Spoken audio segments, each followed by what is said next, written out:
Magandang araw po, welcome po sa aking channel, Love9 TV. Patalasasan po, meron po ba kayong mga properties na napapabayaan or non-performing assets?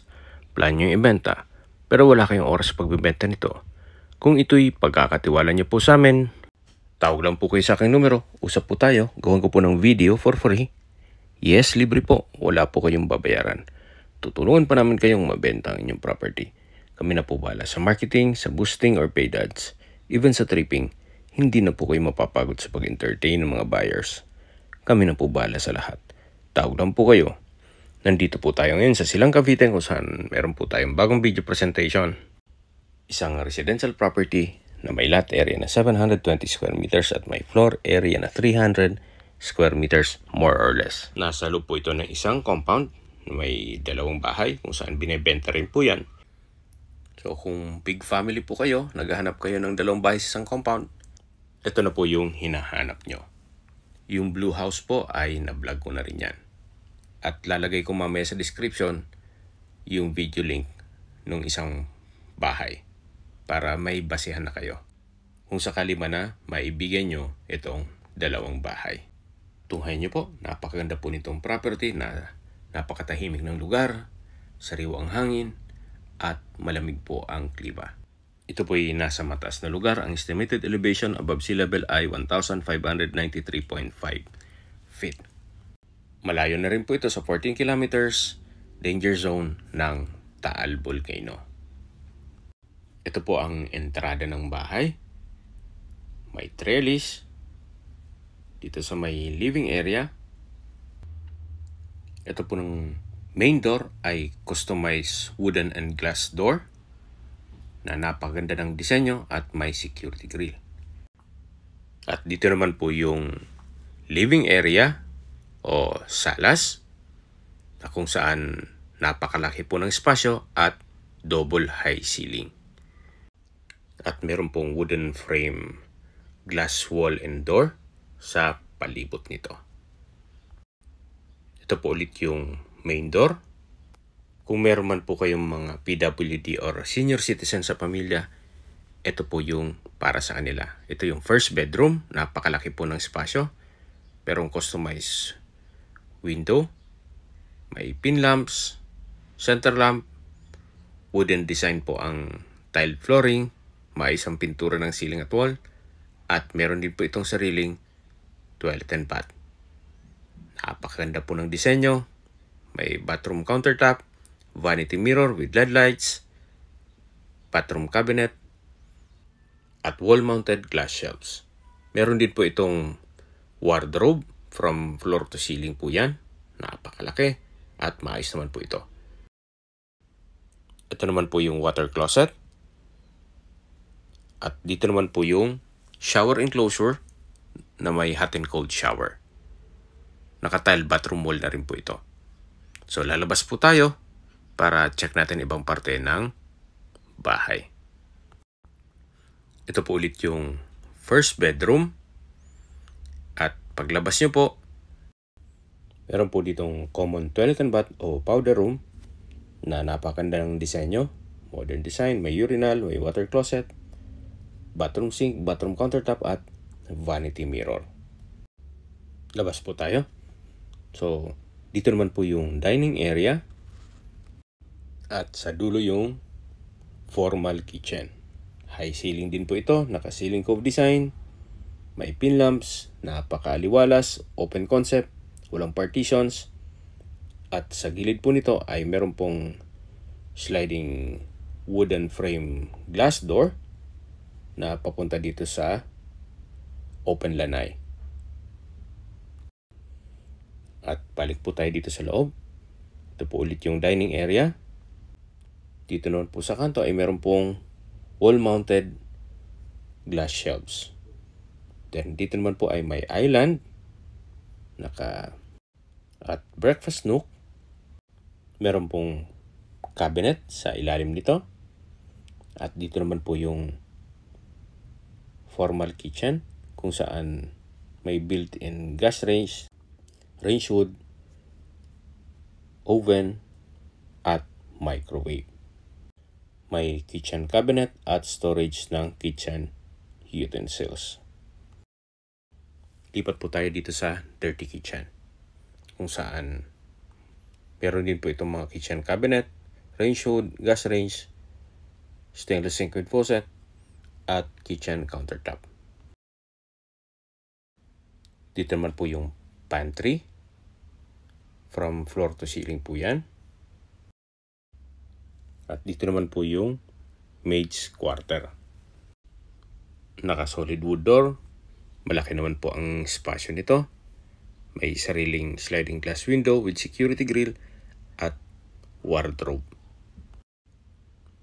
Meron din po itong toilet and bath na sharing yung kabilang kwarto. So, Jack and Jill. Maayos naman ang toilet fixtures, naka-tile bathroom wall, may hot and cold shower, bathroom sink and vanity mirror. Then, dito naman po yung water closet, na meron pong wall-mounted na glass shelves. Ito po yung kabilang kwarto. So, malaki din ang espasyo. May wardrobe.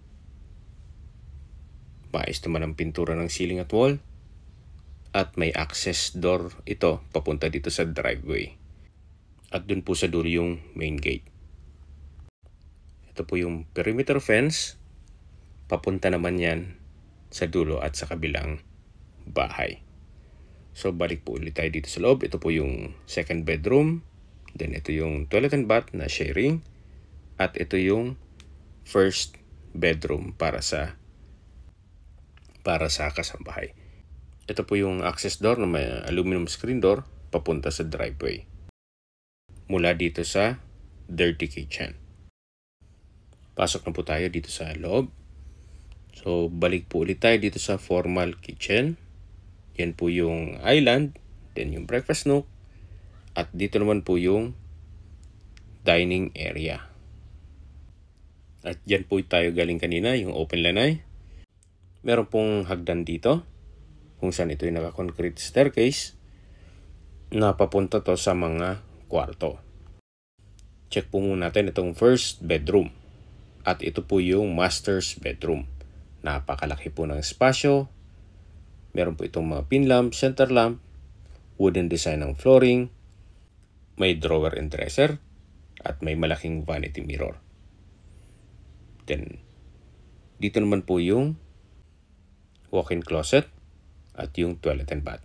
Ito pong wardrobe ay from floor to ceiling po yan. Ito po yung bathroom countertop na may malaking vanity mirror and LED lights at bathroom cabinet. Napakaganda po ng disenyo.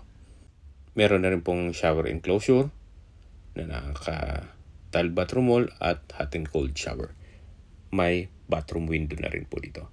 So, ito naman po yung banyo. May water closet, naka-tile bathroom wall, at meron din pong bathroom window. Ito pong master's bedroom ay may access door or sliding door, glass. Papunta naman yan sa open lanay. Yan po, tunghayin nyo ulit bago tayo lumabas. Napakaliwalas po, napakaganda. So, mula naman po dito sa master's bedroom, ito po yung hallway. Papunta dito sa ibang kwarto. Naka-solid wood door. Malaki ang espasyo. Maayos ang pintura ng ceiling at wall. May pin lamps, may customized sliding glass window with blinds, then wooden design tong flooring, at meron po itong from floor to ceiling na wardrobe. Meron din po itong access door papunta sa garden na malapit po sa main gate. Yan po yung garden, napakalaki pa ng espasyo. Pwede pa po kayong maglagay ng swimming pool dito. Yan po sa dulo yung main gate. So, naka-solid wood door po ito. Ito pong toilet and bath ay sharing din po ito or Jack and Jill. Maayos naman ang toilet fixtures, naka-tile bathroom wall, may hot and cold shower, may shower enclosure, at bathroom window. So, meron din po itong bathroom countertop na may LED lights at bathroom cabinet at drawer. Napakaganda po ng disenyo. So, yan po yung pintuan papunta sa kabilang kwarto naman. Pero, labas po muna tayo. Dito tayo sa main door ng last bedroom. May wardrobe. Actually, dalawa po yan. Isa dito at isa dun sa dulo. So, ganun din po. Wooden design ng tile flooring. May customized windows, pin lamp, center lamp. Maayos din ang pintura ng ceiling at wall. So, from floor to ceiling tong wardrobe. Then, ito naman po yung tinutukoy ko na Jack Angel na toilet and bath. So, sharing sila nung kabilang kwarto. At galing na tayo dyan kanina. So, balik po ulit tayo dito sa loob. Tunghayan nyo po. Maaliwalas. Malaki ang espasyo. So, labas po tayo. Balik tayo dito sa hallway. Yan po yung master's bedroom. At lalabas po tayo para sa recap. Okay, ito pong property ay nasa Silang Cavite at nasa loob ng isang compound na kung saan dalawa po ang bahay dito. Ito pong buong property ay may kabuang sukat ng lupa na 1,400 more or less. Pero ang title po nitong yellow ay nasa 720 square meters more or less. Then yung color blue naman ay 730 square meters more or less. At bukod po ang titulo ng kada property. So, nandito na po tayo sa gilid ng bahay kung saan may trellis. Ito po yung covered lanay na meron pong sliding door glass papunta sa balkonahe o terrace. At dito naman po yung open lanay na may access naman yan papunta sa dining area. At ito pong natatanaw nyo na window o bintana, yan po na may sa master's bedroom. Meron pong hagdan dito. Then, ito pong may security grill ay yan ang sliding door glass papunta naman sa master's bedroom. So, dito po ay may access naman papunta sa garden. Na yung sa dulo ay yung main gate. Gaya po nang sabi ko sa inyo kanina, pwede pong maglagay ng swimming pool dito. Gawa ng napakalaki pa ng espasyo nito. Pero kung gusto naman gawing taniman, pwede naman po gawa ng napakalaki pa ng espasyo.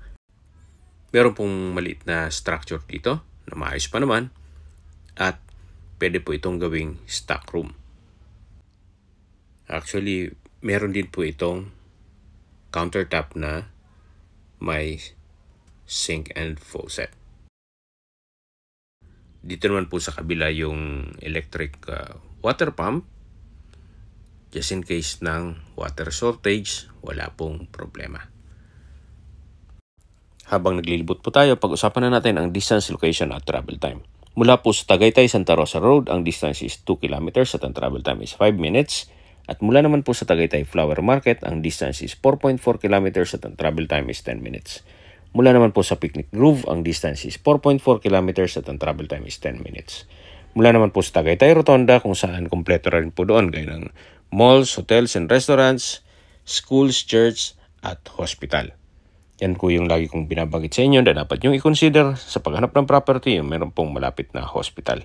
Hindi ko naman po sinasabing sakitin kayo, yan naman po for emergency purpose lang naman. Ang distance po mula dun sa hospital ay 7.2 kilometers at ang travel time is 10 minutes. Mula naman po sa Manila or sa airport, ang distance is 55.5 kilometers at ang travel time is 1 hour and 18 minutes.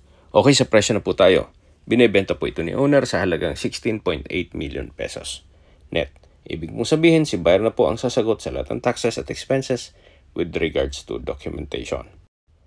Kung sakali po pasok naman sa budget nyo, itong dalawang property, pwede naman tayong makipag-negotiate kay owner.